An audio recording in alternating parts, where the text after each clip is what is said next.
apprend aux universités, où là on fait des études, et ce qu'on fait de juste chaque jour, le quotidien de chaque jour, surtout dans une conjoncture pareille. On remercie toute l'audience présente. Et je suis Riyad Achad, directeur commercial à l'Addis Mohamed. Ça fait 7 mois que je suis avec elle. Je faisais partie toujours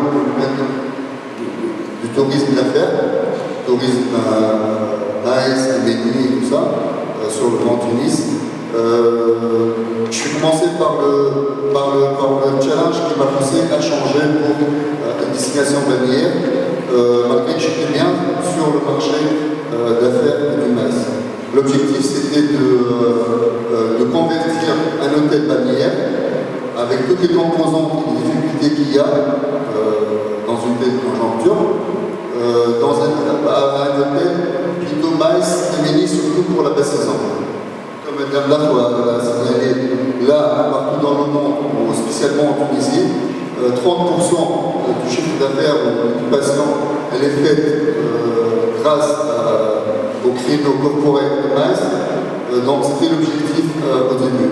Je vais essayer de parler sur 2 thèmes. Le premier thème, c'est ce qui concerne l'hôtel comme une chaîne, comme un hôtel local intégré dans une chaîne internationale. Le deuxième volet, c'est tout ce qui est international. Là, la tendance, elle est vraiment dirigée vers le maïs et les menus. Comment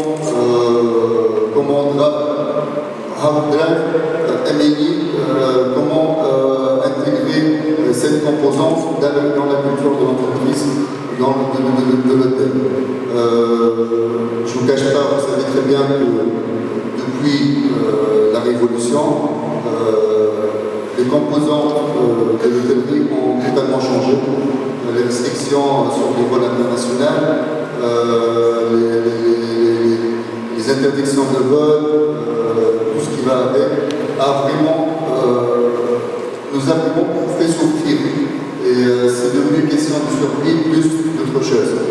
Donc le fait de changer vers le midi nous a permis de générer surtout des nouvelles sources de revenus. Je parle actuellement en ce qui concerne le Radisson Blu Hammamet. On arrive à faire le budget grâce à cette composante, grâce à l'ébénie, grâce au séminaire corporel. Bien sûr, ça vient pas du vide, il y a toute une stratégie derrière. Le tourisme d'affaires, primo, il est générateur surtout de revenus en termes de nuitée, mais aussi ça touche les petits, le contraire du tourisme balnéaire. Donc ça, en ce qui concerne tout ce qui est revenu et tout. Là, je vais parler un peu à l'échelle internationale. En tant que chaîne internationale de résidents, c'est une chaîne qui s'implante en Afrique. On a 32 hôtels actuellement. D'ici la fin de l'année 2017, on comptera 57 hôtels. Donc une chaîne internationale qui est en expansion.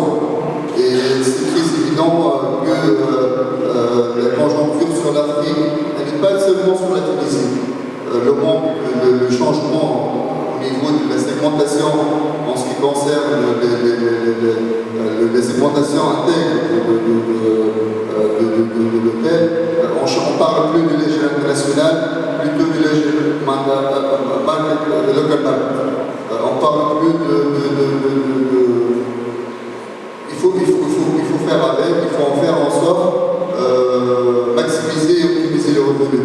À l'échelle internationale, là, on prend une chaîne résident qui compte presque 5 marques intégrées dans toute l'Afrique, Parkin, Radisson, Red, Buberos et tout.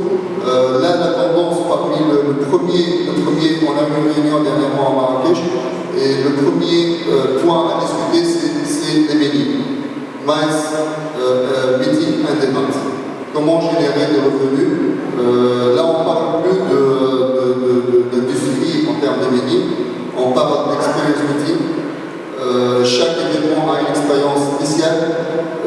C'est une façon de créer un avantage par rapport à la concurrence pour faire en sorte que le client ne revienne pas. Et lorsque le voyage reviendra, on essaiera de faire en sorte qu'il vivra une autre expérience, une nouvelle expérience intégrée dans ce concept.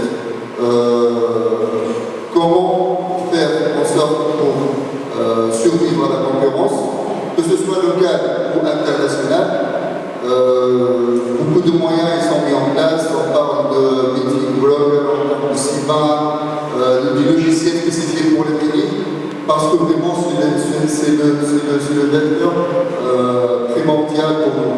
Là, si on arrive à Hammamet, je ne parle pas seulement de Radisson, je parle même des hôtels, des chaînes locales, des chaînes internationales, qui arrivent à faire 30% de chiffre d'affaires, surtout en basse saison, grâce à la mini, c'est que vraiment c'est le moment de penser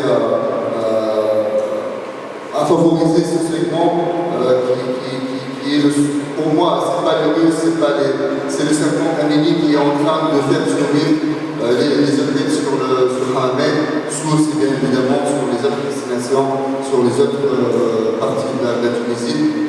Là, je parle de mon côté, ce qui concerne Hammamet et tout, parce que vraiment on souffre et on sait survivre. Ce n'est pas le cas pour nos collègues tunisien, parce que c'était toujours le cas de tout ce qui est méli et corporate, c'était toujours le cas. Un vecteur, on va dire plus de 85%, je crois, du chiffre d'affaires, il était grâce au